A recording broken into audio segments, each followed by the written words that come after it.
Okey, saya ulang balik ya radioactivity tadi, iaitu spontaneous disintegration of unstable nucleus to become more stable nucleus by emitting energetic particles or photon So itu ialah satu proses unstable nucleus mencapai lebih stable nukleusnya dengan membebaskan energetic particles or photons. Dia berlaku secara spontaneous disintegration. So bahan radioaktif mengalami proses perebutan secara spontan ini.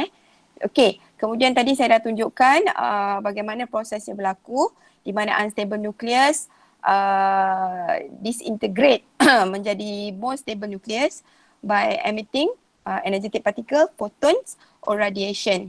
Okey, kemudian kita masuk tadi ialah kepada three kind of radiation yang being emitted by the radioactivity process tadi. So kita ada 3 jenis. Yang pertama ialah alpha decay, alpha particles. Okay, yang kedua ialah beta particles dan yang ketiga ialah gamma ray. So tolong perhatikan dia punya simbol-simbol ni Saya rasa you all dah biasa dah jumpa simbol untuk alpha, simbol untuk beta, simbol untuk gamma. Cuma untuk gamma kita tak panggil dia particles dia adalah gamma ray kerana dia adalah electromagnetic electromagnetic wave. Electromagnetic wave dia adalah sebahagian daripada electromagnetic wave. So dalam spektrum electromagnetic wave tu kita ada gamma ray. So kita panggil dia sebagai ray. Okey, kemudian you tengok ya, alpha ini yang saya gariskan warna kuning ni ialah dia punya simbol alpha. Tapi apabila kita nak buat dalam bentuk penulisan kimia, persamaan kimia. Okey, persamaan kimia nanti untuk alpha partikel ini you akan gunakan simbol helium 42. Okey, manakala untuk beta particles, okey, kita ada simbol E0 negatif 1. Itu ialah untuk bila kita nak menulis persamaan kimia. Okey, bila kita nak buat persamaan kimia, you kena gunakan ni. You tak boleh tulis beta. You kena tulis 0 negatif 1. E. Elektron Sebab beta ialah fast moving electron. Okay, manakala alpha particles, dia adalah helium. Okay, helium. Okay, kemudian gamma ray, dia tak ada. Sebab dia adalah ray, so dia hanya menggunakan simbol gamma sahaja. Okay, boleh Okay, kemudian seterusnya, bagaimana untuk kita mengenal pasti apakah dalam satu radioactivity proses di mana unstable nucleus become more stable tadi, dia emit energetic particle, photons and radiation, betul tak? So bagaimana kita nak tahu apakah particles yang dibebaskan sewaktu spontaneous disintegration tu? Jadi kita ada dia punya detector, pengesan dia. So kalau you tengok kat sini kita ada 5 detectors. Yang pertama kita ada photographic film, kemudian kita ada gold leaf electroscope, kemudian ada spark counter, Gigemuller tube atau dikenali sebagai GM tube dan juga cloud chamber. So saya dah buatkan satu table ni di mana untuk photographic film it can be detect alpha, beta and gamma, whereas for gold leaf electroscope it's only detect for alpha, spark counter alpha juga, and then GM tube it can detect 3 emissions alpha, beta and gamma. Same goes to cloud chamber. Okay, so semua ni you kena tahulah. Okay, sebab sometimes dia ada soalan dia tanya okay, apakah yang boleh dikesan oleh photographic film contohnya Okay, kita tengok photographic film. Photographic film ni dia adalah batch atau lencana. Okay, yang dipakai pada baju staff yang bekerja di radiation laboratories sebab mereka akan terdedah kepada banyak bahan radioaktif. So setiap bahan radioaktif itu dia akan membebaskan, dia akan emit alpha, beta dan gamma yang dipanggil sebagai radiation. Jadi apa gunanya photographic film ini? Dia akan berubah warna. Okay, so dia akan berubah warna apabila terkena radiation. So kita akan tengok degree of darkening of the photographic film indicates the amount of radiation received. Okay? So radiasi ini bahaya kalau sebelum ni kita dah bincangkan tentang nuclear energy. Kalau you masih ingat, di mana kita, saya dah tunjukkan dulu satu video tentang Chernobyl. Kan? Aftermath selepas berlakunya peristiwa Chernobyl tu. Di mana you tengok kesan radiasi kepada manusia. Ada macam-macam kan? Ingat lagi tak? Yuhu! Ingat lagi tak? Kan ada kanak-kanak yang berubah mutasi. Dia menyebabkan mutasi kepada sel. Kesan radiasi ni bahaya. Dia akan jadi sel tu menjadi abnormal dan dia mutate to become another things. Kaki dia besar, kepala dia besar, ataupun dia tumbuh kanak-kanak yang dilahirkan itu cacat, ataupun mengalami kanser. So itu adalah kesan-kesan radiasi dan sangat-sangat bahaya. Jadi untuk mengesan ataupun detect all those radiation, kita gunakan yang tadi tu saya terangkan tentang photographic film. So dia punya degree of darkening. So dia akan pakai pada baju laboratory coat. Dia akan pakai dan dia akan expose to the apabila dia expose to the radiation, dia akan berubah warna. So lagi gelap warna tu shows that the degree of the radiation is very high. Boleh kemudian kita ada gold leaf electroscope. Gold leaf electroscope ataupun kerajang emas. Electroscope kerajang emas. So kerajang emas tu dia ada dekat sini. Kejap. Ni yang gold leaf ni. Nampak tak? Dia sentiasa mencapai sebab dia adalah bercharge positif. So dia akan sentiasa terkepak macam tu. So apabila bahan radioaktif diletakkan di atas ni, dekat depan ni. Source dia ni dia akan letakkan dekat atas ni, dia macam piring. So dia akan letakkan bahan radioaktif. So bahan radioaktif itu akan mengion. Jadi dia akan neutralize keadaan positif charge yang kat dalam ni. Jadi apabila charge negatif masuk untuk meneutralizekan charge positif yang berada di bahagian bawah ni, dekat bahagian gold leaf ni, maka bahagian ni akan menjadi neutralize instead of positif. Jadi dia akan neutralize. Bila neutralize, gold leaf yang tercapah tadi slowly falling down. So dia akan merapat. So the gold leaf will collapse slowly. Due to ion produced by radioactive source neutralize the charge in the electroscope. So dia menggunakan konsep ionizing power. Nanti kita akan bincangkan lebih lanjut lah bagaimana yang dipanggil sebagai ionizing power tu semualah. So itu cara bagaimana gold leaf electroscope berfungsi. Kemudian kita ada fotografik. Kita ada GM tube. GM tube dia boleh detect tiga-tiga. Kalau you nampak di sini GM tube ni, so dia ada mica windows. Dalam ni ada argon, lepas tu dia ada anode.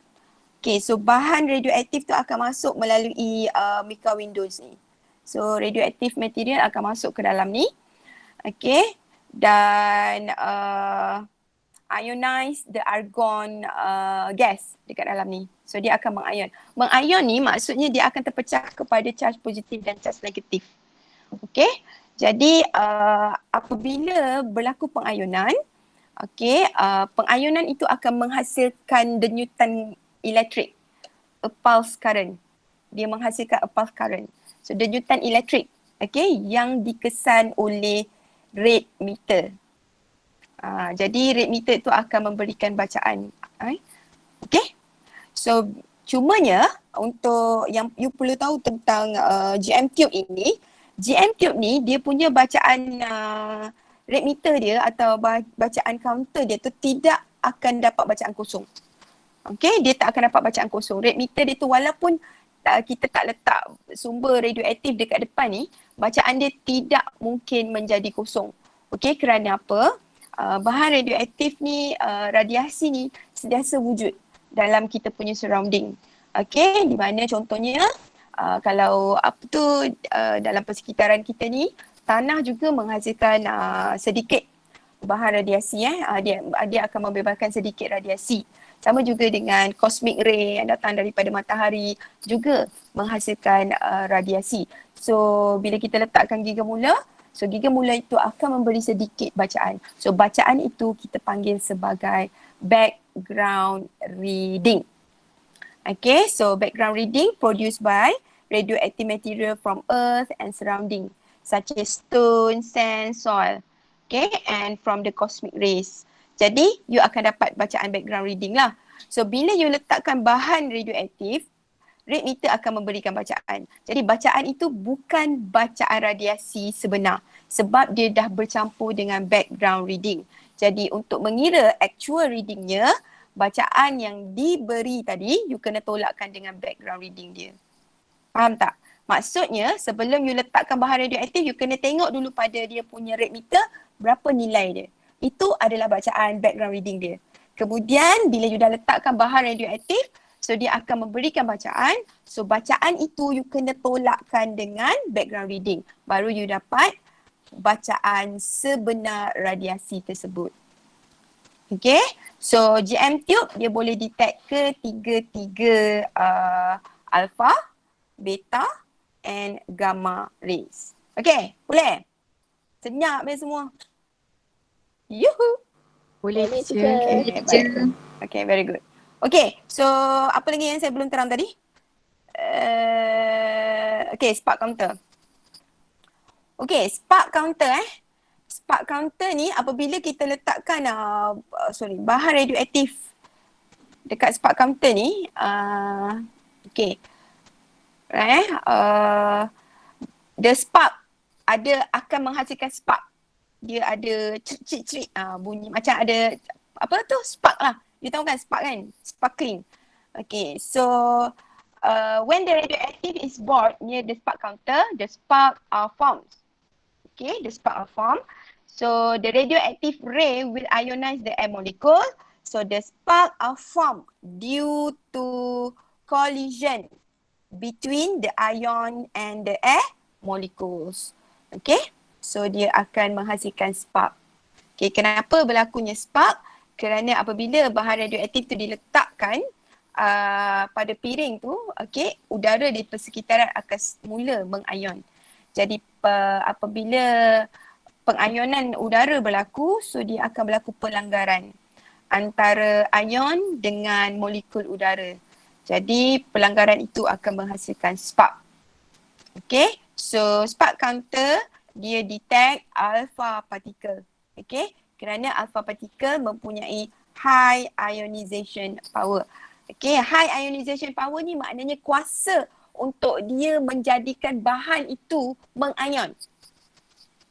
Kepada charge positif dan charge negatif adalah sangat tinggi. Jadi bila dia dekat dengan satu objek, objek itu akan menjadi ion. Dia akan daripada dia neutral, dia menjadi ion. Dia akan terpecah menjadi ion positif dan ion negatif. Sebab alpha dia punya kuasa pengayonannya adalah tinggi. Okay. Okay, dia ada upper part and below part. So bahan radioaktif akan diletakkan di bahagian atas ni. Ni. Okay, so dia akan letakkan kat situ. So when the radioactive enter the upper part, okay, so the ionization of air will occurs. Okay, so dia akan mengionkan udara. So the ion allow the saturated alcohol to vapor. Alcohol vapor to condense. Ni dekat dalam ni, apa tu namanya, saturated alcohol. Yang ni dekat fell strip. Dia rendamkan dengan alkohol, jadi ion yang terhasil tadi tu dia akan menyebabkan saturated alcohol itu condense to forming tiny alcohol droplets. Okay, dia mengkondensasi menjadi titisan-titisan alkohol di mana dia akan menghasilkan tracks. Dia macam kabus. Okay, so kabus tu akan terpapar pada dinding cloud chamber tu. So kita ada 3 jenis kabus kalau you tengok dekat sini. Okay, kalau kabus tu berbentuk straight track macam ni, ini adalah alpha particle. Okay, sekiranya dia kerinting-kerinting macam ni, ini ialah beta particles. Dan kalau dia sikit-sikit macam ni, pendek-pendek, terputus-terputus macam ni, ini adalah gamma ray. So, how we detect the radiation? Kita tengok kepada misty tracks yang terhasil tadi. Okay, bagaimana dia terhasil? Bahan radioaktif tadi akan menyebabkan udara mengayon. So, pengayonan udara tadi akan menyebabkan alkohol vapor yang soak kepada dekat felt strip tadi tu akan condense. So, dia akan menjadi tiny drops titisan-titisan alkohol yang halus yang membentuk kabus. So kabus tu kita boleh kenal pastilah berdasarkan dia punya bentuk. Okey ya? Boleh? So rasanya dah cukup kot. Apa lagi yang tak ada tadi? Spark counter, gigamolar, cloud chamber, Gould-Leaf electroscope. Okey dah Dah. Baik. Okey, kemudian karakteristik of the alpha, beta and gamma. Okey, apakah karakter untuk alpha, beta dan gamma ni? Ini ialah radiasi yang terhasil daripada yang emitted by the spontaneous disintegration tadi, yang proses radioactivity tadi So kita ada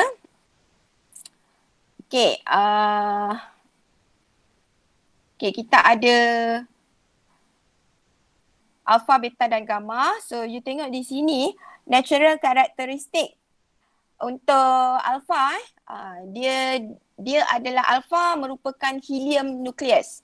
So you kena ingat helium He42 itu adalah menunjukkan dia adalah alpha particles. So untuk beta particles, pernah ada satu soalan dia tanya what is the meaning of beta particles? So you kena jawab beta particles is the fast moving electrons. Dan simbolnya ialah E0 negatif 1. Manakala untuk gamma ray, dia adalah electromagnetic wave. Untuk charge, yang kedua karakteristik dia ialah dari segi charge. Charge untuk helium, dia adalah positif 2 elektron. Manakala untuk beta, beta particles, dia adalah negatif 1 elektron. Manakala untuk gamma ray, dia tidak mempunyai sebarang charge. Untuk speed, saya tak tersusun pula saya punya gambar ni. Untuk speed, alpha particle, kelajuan dia ialah 10% kelajuan daripada kelajuan cahaya. So dia tidak berapa laju lah. Satu sebab kenapa dia tidak laju, alpha particle ni dia lebih berat. Kemudian untuk beta particle, kelajuan dia almost 99% of the light speed. So light speed kita tahu 3 times 10 to the power of 8 meter per second Jadi beta 99% of the light speed. Alpha only 10%. Maknanya beta lebih laju lah. Kemudian gamma ray, kelajuannya adalah sama, menyamai speed of light sebab dia adalah electromagnetic wave. Electromagnetic wave, kelajuan dia adalah kelajuan cahaya. Ionization power. Ini baru kita nak bincangkan tentang ionization power. Ionization power untuk alpha. Alpha is very strong ionization power. Manakala untuk beta, medium ionization power dia. Dan gamma, dia very weak ionization power. Macam yang saya bagi tahu tadi, ionization power adalah kebolehan radioactive material tadi tu, radiasi tadi tu menyebabkan bahan-bahan sekitar dia itu mengayon, menjadi ion. Ion positif, ion negatif. So sebenarnya ionization power ni tak bagus dia bahaya sebenarnya. Sebab daripada keadaan dia neutral, dia telah terpecah kepada ion positif dan ion negatif di mana charge-charge itu bergerak bebas dan dia boleh collide, dia boleh bertindak balas dengan benda-benda lain yang menghasilkan trigger something else yang tak baik lah, yang bahaya. Kemudian yang kelima kita ada penetration power.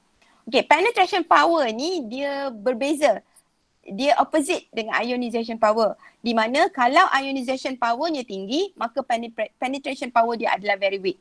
Okay, penetration power ialah kuasa menembusi. Kuasa penembusan. So maknanya kalau badan kita ni, radiasi tu boleh masuk ke dalam badan kita, menembusi badan kita atau tidak. Itu ialah kuasa penembusan. So kalau dia boleh menembusi badan kita, maknanya ionization power dia adalah tinggi. Jadi, kalau ionization power, siapa yang mempunyai ionization power paling tinggi? Yuhu! Alpha particle. Yes, alpha particle ionization power dia adalah paling tinggi. Maka, what about dia punya penetration power? Low. Yes, penetration power dia very low kerana ionization power dia adalah tinggi. Okay, faham ya?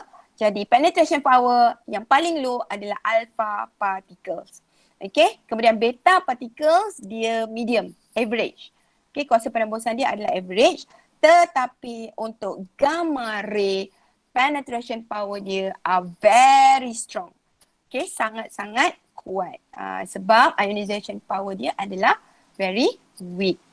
Okay, so dalam gambar yang kedua ni, this one gambar yang,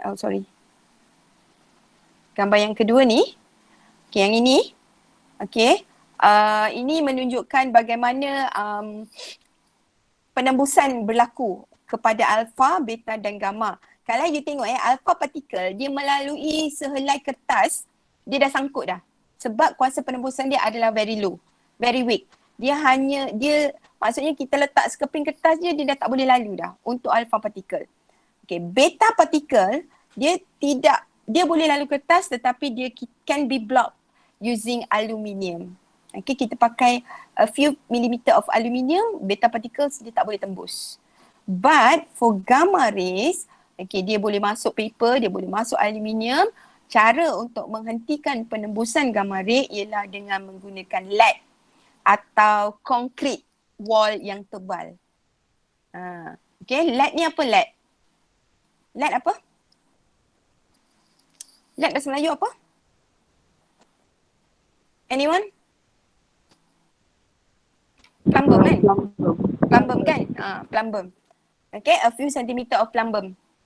Okay, so jadi kalau you tengok di sini, siapa yang paling kuat? Siapa yang very high penetration powernya? Gamma ray. Yes, gamma ray. Okay, kemudian range in air. Okay, alpha particle dia boleh masuk ke dalam udara several centimeters. Untuk beta pun sama, tapi dia lebih jauh, dia boleh pergi several meters. So gamma ray dia boleh pergi sangat jauh, several hundred meters. Okay, kemudian apabila ketiga-tiga alpha, beta dan gamma ini diletakkan di dalam medan elektrik.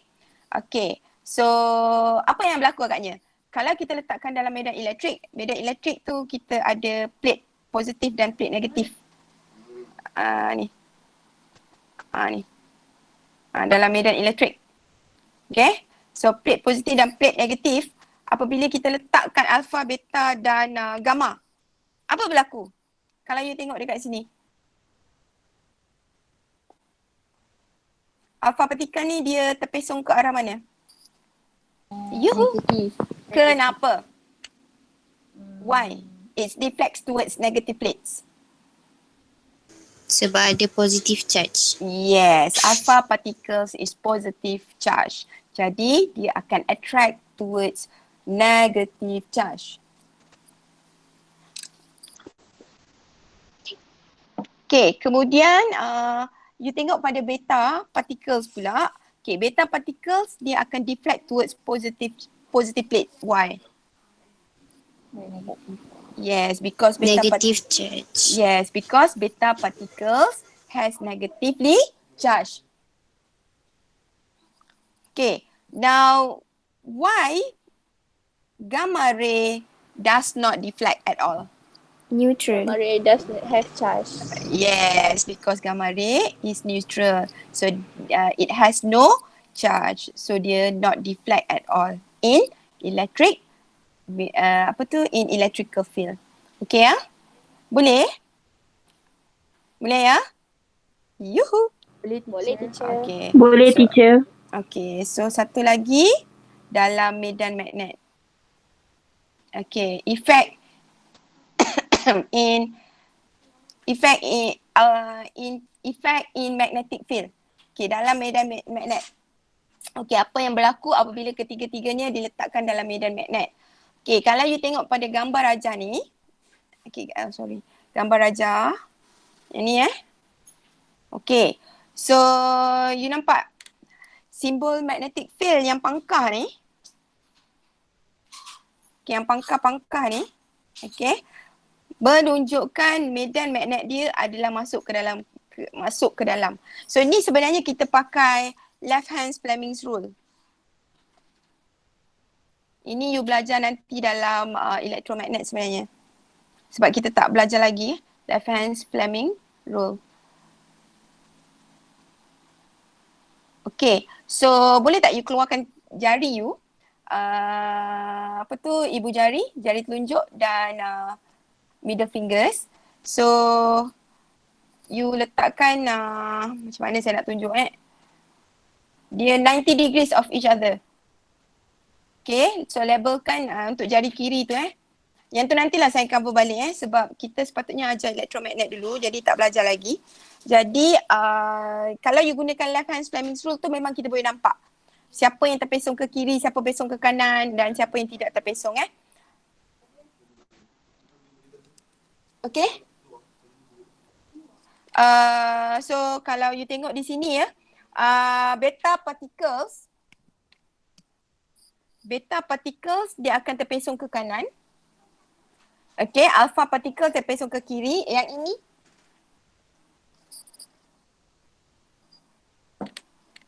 okay, so nanti saya akan ajarkan bila kita dah belajar untuk elektromagnet. Nanti you akan lebih nampak lebih jelas lah. Yang ni saya nak terangkan pun susah sebab you tak nampak. Okay, so deflection ni depends kepada tanda X ni. Magnetic field dia. Kalau magnetic field dia keluar, itu lain. Ini magnetic field dia masuk dalam. So that gambar rajah dia macam ni Okay. Boleh ya so far? Boleh. Okay, baik. Okay, seterusnya kita ada radioactive decay. Okay, radioactive decay. Tadi radioactivity. Itu ialah secara globalnya lah. Nama dia radioactivity. Okay, now kita pergi kepada radioactive decay. Okay, radioactive decay ni apa? So, it's actually a process of unstable nucleus change to more stable nucleus. So, tolong tambah saya tertinggal dari perkataan more. Sini Okay, more stable nucleus by emitting radiation. So, a process of unstable nucleus okay, to become more stable nucleus by emitting radiation. Kalau yang tadi radioactivity tu you sebut spontaneous disintegration, betul? Spontaneous disintegration. Yang ini ialah radioactive decay. Radioactive decay ni you just sebut process of unstable nucleus become more stable nucleus. By emitting radiation. Okay. Jadi kita ada 3 jenis type of decay.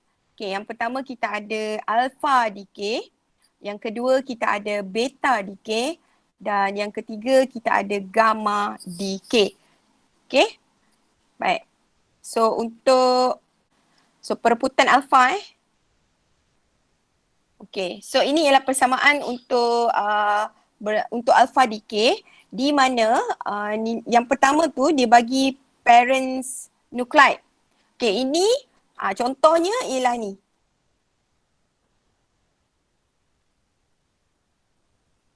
Okay, contoh dia ni. Okay, uranium-23892.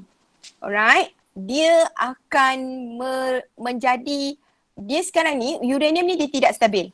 Okay, jadi dia mengalami alpha decay untuk mencapai kestabilan to become more stable nucleus. Okay, so daughter nuclide ni maknanya dia nak jadi lebih stable. So proses dia mengalami radioactive decay itu dia akan bertukar menjadi thorium 23490. Okay, untuk menjadi lebih stable. So dalam masa yang sama sewaktu dia mencapai kestabilan ini, dia juga akan bebaskan energi. Okay, dan juga alpha particle. Sebab itu kita panggil nama dia alpha decay. Jadi you kena tambah dekat sini helium 42. Sebab helium 42 ini merujuk kepada alpha. Okay, jadi ini adalah chemical punya equation kan? Persamaan kimia, betul? Di mana kalau you tengok nilai 238 ini ialah sebelum tindak balas. Selepas tindak balas, you tengok 234 campur dengan 4, you akan dapat balik 238. Betul tak? Persamaan ni you kena seimbangkan dia. Betul? Betul. Betul. Okay, yang bawah ni pun sama. 92 sebelum tindak balas, selepas tindak balas, dia akan campur dengan helium 42 tadi. So you akan dapat balik balance 92. Okay, boleh ya? So ini ialah untuk alpha decay. Okay, boleh? Boleh. Okay, so kemudian kita ada beta. Beta decay pun sama juga parent nuclide dia, contoh saya bagi tadi strontium. Dekat sini strontium ni. Okay, so dia akan bertukar apabila mencapai kestabilan, dia akan menjadi 9039Y dan dia tambah dengan beta kat belakang ni. Sama juga bila you you combinekan nilai dia, dia punya chemical equation ni, you seimbangkan, you akan dapat balik nilai asal dekat depan ni. Okay, boleh? So untuk gamma dia tak mengalami sebarang perubahan Okay, so gamma decay. Okay, gamma decay, contoh dia macam ni lah. Cobalt 6027, dia masih lagi menjadi cobalt 6027, tetapi dalam masa yang sama dia membebaskan radiasi gamma. Okay, so itu ialah gamma radiation. Okay, so far. Okay, example 1, cuba tengok. How many alpha particles and beta particles emitted during apabila daripada 235 bertukar kepada PB 208 82. Macam mana nak buat ni? Macam mana nak buat? Apa kita nak buat? Kita kena, okay, apa dia punya bahan asal dia? TH. TH kan? So you kena tulis TH tu. So TH 232 90. Betul? So dia akan bertukar kepada PB 208 82. Okay, kalau you tengok 232 yang asalnya ialah 232, so dia menjadi 208. Dia short berapa tu? Tolak. 24. 24 kan? So kita nak tahu alpha ke beta ke gamma kan? So sekarang ni dia nak tahu alpha dulu. Okay, so alpha 42 kan? So 24 kalau untuk 4. Okay, helium 42. Kalau you tengok 208 campur 4 baru berapa? 212. 212 kan? Dia nak berapa? 232. 232. Jadi berapa saya perlu letak kat bahagian depan ini 6. supaya didarabkan dengan 4, dicampurkan dengan 208, you dapat balik 232. 6. Berapa you perlu letak? Yes. 6. Betul? 6. Okay. Itu dah settle untuk bahagian atas. Okay. Sekarang ni kalau kita letakkan elektron kosong negatif 1 kan? Jadi tak ada masalah lah sebab bahagian atas ni elektron pun kosong. Jadi nak campurkan dengan semua pun dia tak ada tambah apa-apa. Jadi betul lah kita letakkan 6 dekat depan ni. Okay, kemudian bahagian yang bawah pula. Ni 90 kan? So ini 82 kan? Okay, so 6 kali 2, 12. Betul? Betul? Betul. 6 kali 2, 12 campur dengan 82 dapat berapa? Calculator please. 94. 94. Sekarang kita perlukan berapa aja? 4. 90 kan? Jadi kita terlebih 4, betul? So Betul. yang terlebih 4 tu kita kena tolak kan. Jadi you nampak tak kat sini? Elektron kan negatif 1, maknanya dia tolak kan. Jadi berapa nilai kita perlu letak dekat depan dia? 4. Yes. So sini you kena letakkan. Salah tempat. 4. Okay? Ni padam. Jadi dia tanya how many alpha particles? How many alpha particles? 6. 6. Yes, 6 alpha particles. And how many beta particles? 4. Yes, 4 beta particles. Okay? Faham? Okay, kita ada decay series. Okay, siri pereputan. Decay ni ialah pereputan ya. So, pereputan untuk bahan radioaktif tadi tu, yang kita belajar tadi kan dia nak menjadi stable. Unstable nucleus to become more stable kan. So, dia akan bebaskan either alpha, beta ataupun gamma. Betul tak? Jadi, kita ada 3 jenis decay. Tadi kita ada alpha decay, beta decay dan juga gamma decay. So, proses pereputan ini, dia bukan berlaku satu peringkat saja. Dia boleh jadi satu series pereputan. A decay series.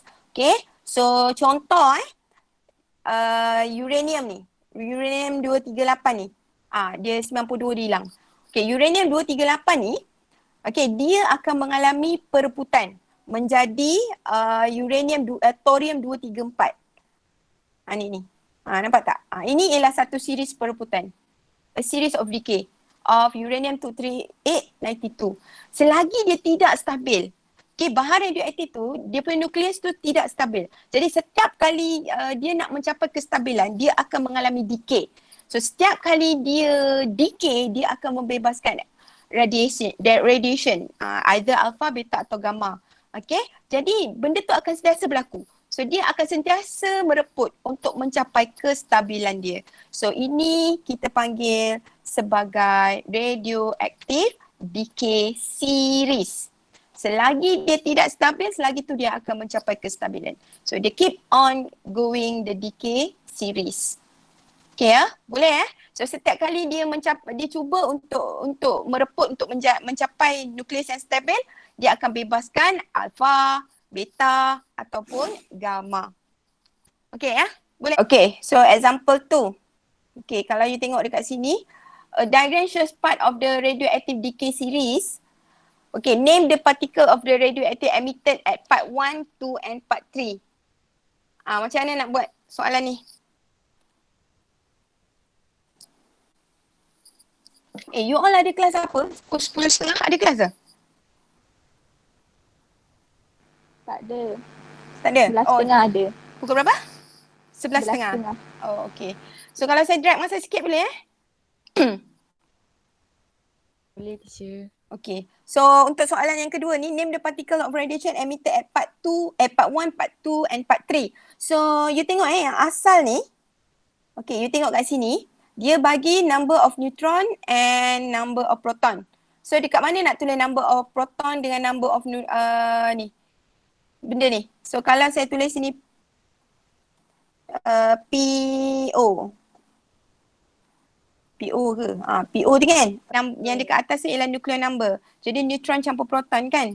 Jadi 130 campur 84. Jadi berapa tu?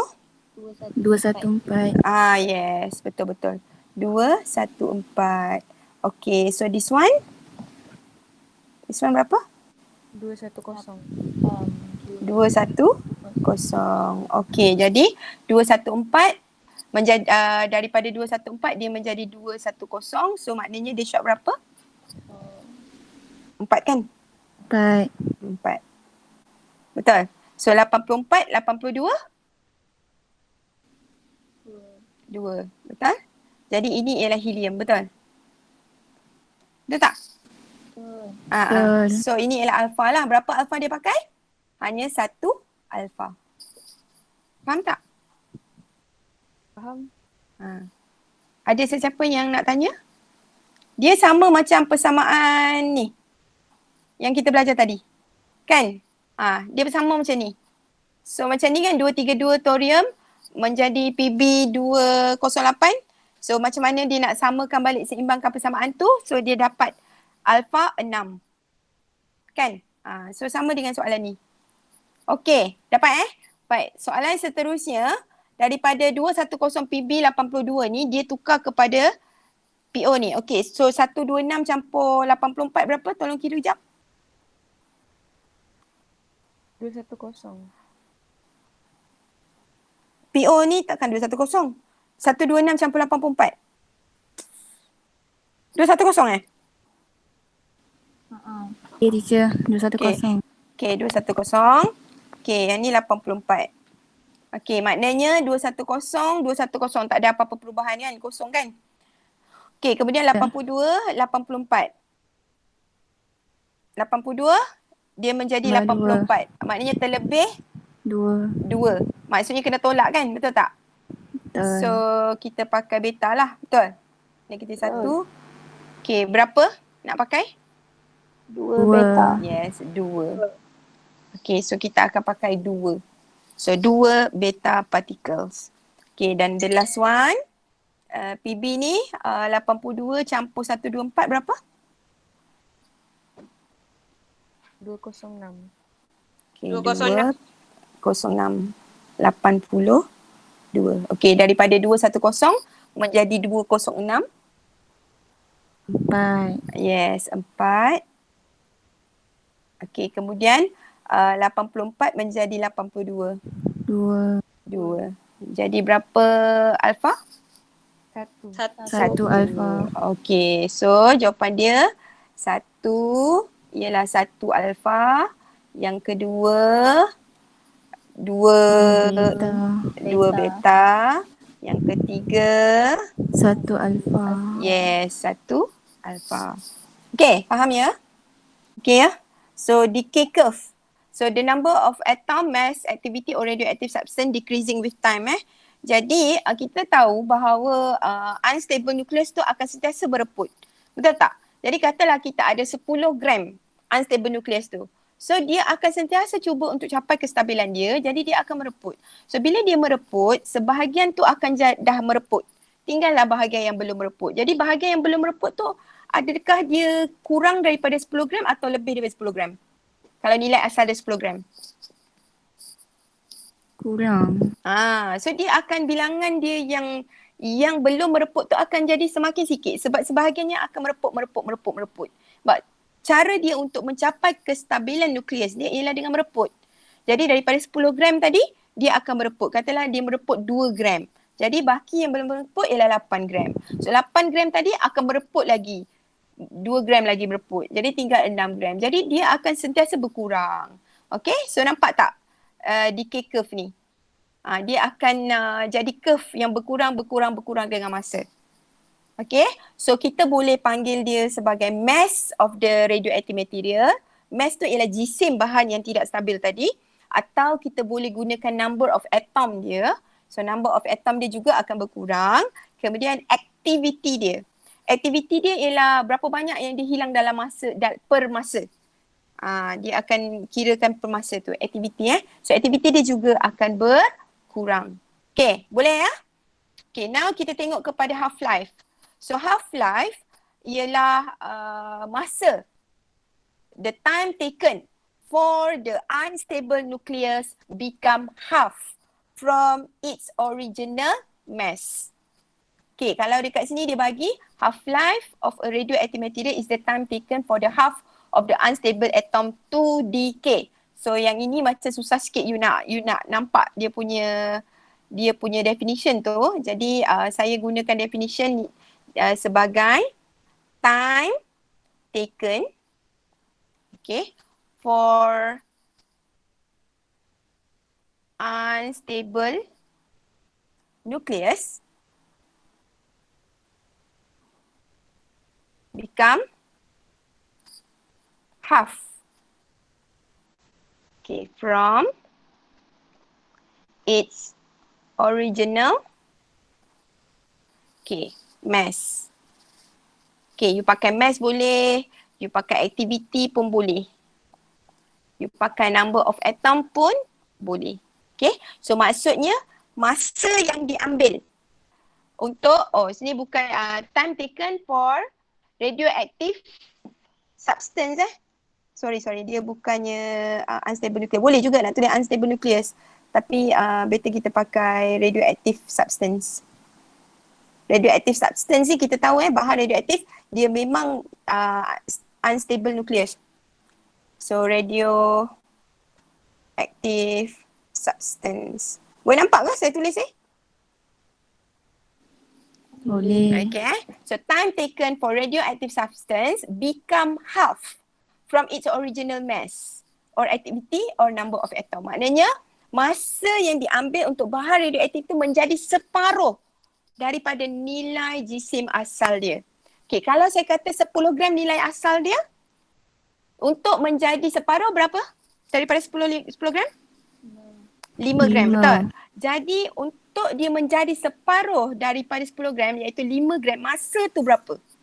Masa yang dia ambil untuk dia jadi 5 gram tu berapa masa dia? So masa itu dipanggil sebagai half-life. Okay, boleh ya? Boleh. Okay, so NAF of a radioactive material, mass 40 gram. Okay, mass dia dibagi kat situ 40 gram.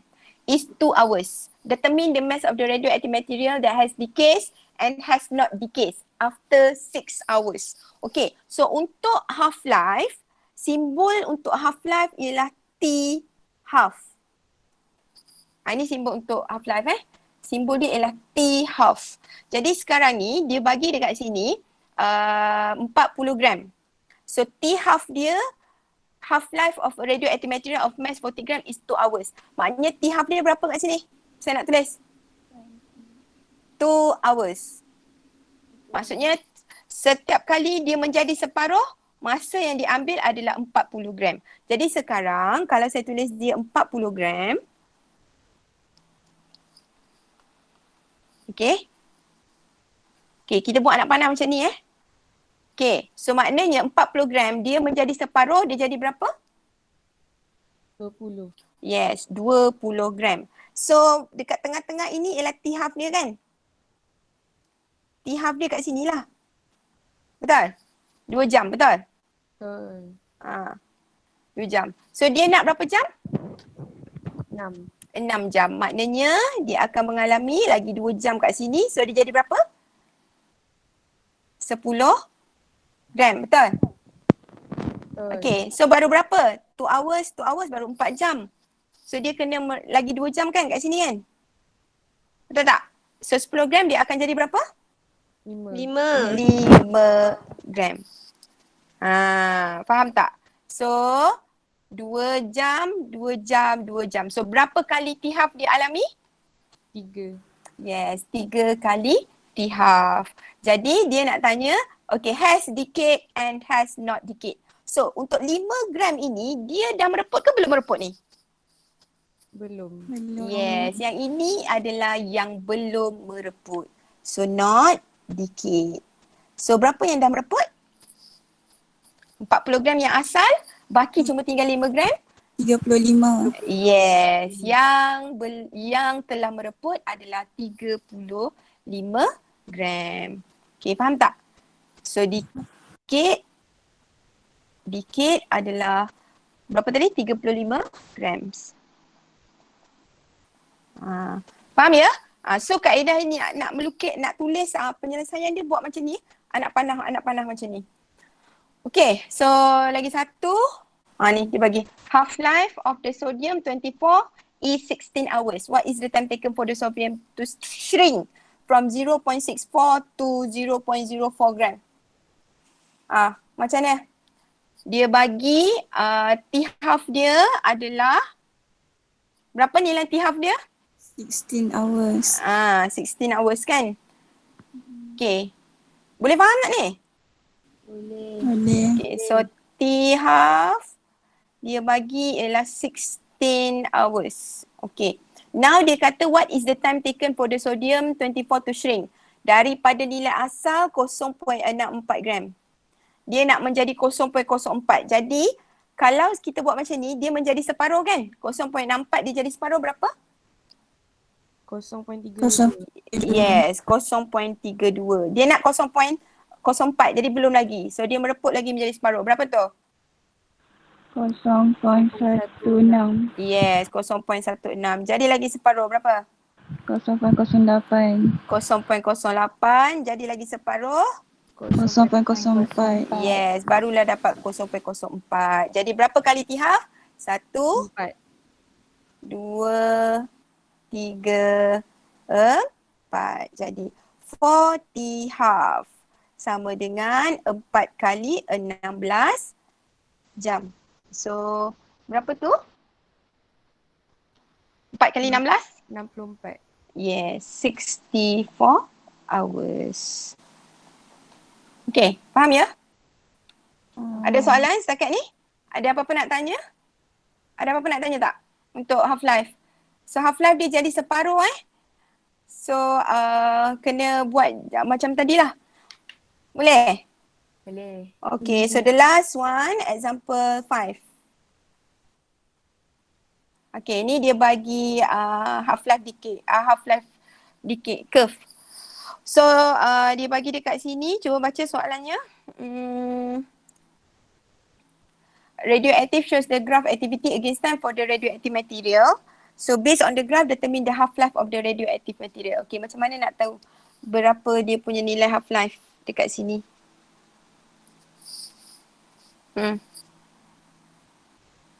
Sebab dekat sini ni, nilai yang asal ni dia tak tulis berapa kan? Ni dia tak tulis berapa ni. Sepatutnya ini nilai asal dia. So dia tak tulis berapa. Tapi dia terus menjadi 120. So 120 kalau you tengok 120 menjadi separuh ialah 60 gram, betul? Betul tak? 120 menjadi separuh ialah 120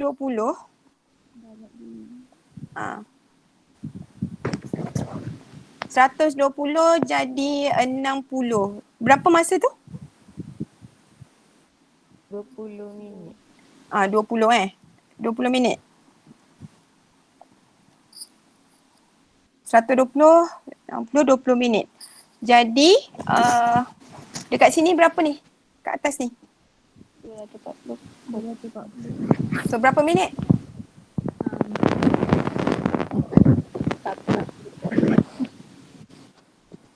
Berapa minit?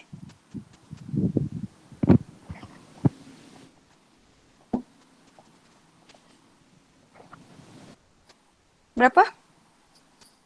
Teacher, dia tak payah tolak teacher. Masa dia tu. Tolak masa yang mana?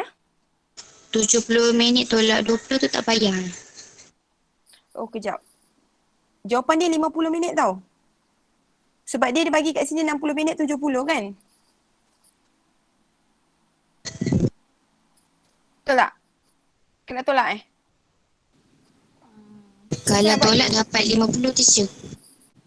Masa dia ambil berapa lama untuk jadi 60 tu. Daripada 20 minit hingga 70. Yang lain faham tak? Yang lain? Faham. So you kena tolakkan daripada tadi berapa? 70 tolakkan dengan 20 minit sebab dia perantaraan kan 70 dengan 20. Okay? Jadi you akan dapat 50 minit. Okay, faham tak? Boleh faham tak? Sebab yang ini daripada 60 menjadi kosong ni masa dia ialah 70 minit. So masa tu dia dah consume 70 minit.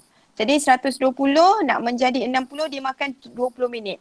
Jadi 70 tolak 20 is 50 minit. Kalau dia dah bagi nilai dekat atas ni, yang atas ni kan, kalau dia dah bagi nilai dia tak apa. Kita boleh terus tengok berapa half-life dia. Dia jadi separuh, tengok berapa masa dia. Macam itulah. Okay? So, Thank you, teacher. okay.